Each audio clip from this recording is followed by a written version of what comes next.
Welcome. In this video, I'll show you how to use LocalSend from Android to iPhone.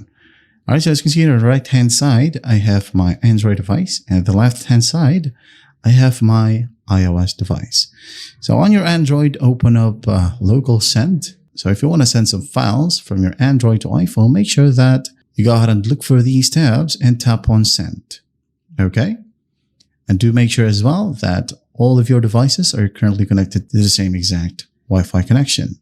So you can go ahead and hit on refresh right here to scan it. As you can see here, my phone or iPhone is in here as well. So select the file, media, or a text. For example, a file right here. Let's say I'm just going to go ahead and tap on this or select this mobile data tracking log. I'm going to tap on it. And then once done, tap on select. You can send as many as you want. Tap on select. And once that's done, you'll be able to see the file right here in the size. Now just go ahead and select the iPhone. All right.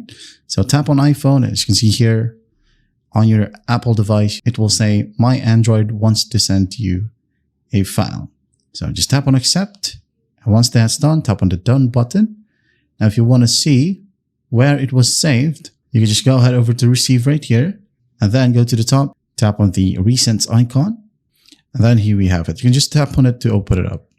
All right. So that's how simple it is to use LocalSend on Android to iPhone. I hope this video helps you. I'll see you in the next one.